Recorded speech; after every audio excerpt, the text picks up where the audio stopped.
Morning, Top Gun here, Sunday, August 6th at about 8:30 in the morning. This is Apple Zero and the maturation of big tech. Okay, so we had Apple and Amazon second quarter earnings on Thursday afternoon. Apple was disappointing. They have no revenue growth, which has been the story now for a number of quarters. The new iPhone 15 is supposed to come out in September, so some people think that's going to spur sales. I'm not so sure. Maybe we'll give it a little bump. Now Amazon's report was better than expected. 11% revenue growth, 12% revenue growth at AWS. Now, so Apple stock got hit to the tune of 4%. Amazon jumped 8% on Friday. But if you think about it, 11% revenue growth, it's not huge growth.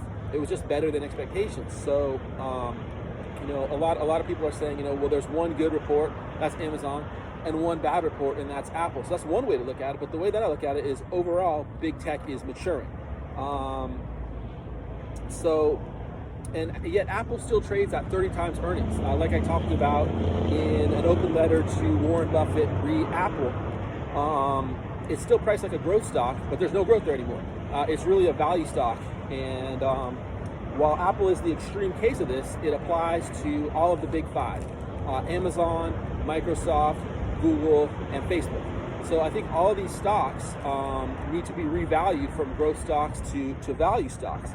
And so this is the second pillar of the bear case. The first pillar is that all the tightening that the Fed has done is still working its way through the system, and that's going to contract the economy and markets. It's going to hit earnings, et cetera, et cetera.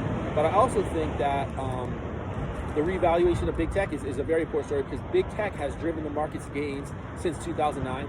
These five stocks make up a huge percentage of the overall market capitalization of the stock market. And so, combined tightening monetary policy with the revaluation of big tech, and I think you have a recipe for a potential top.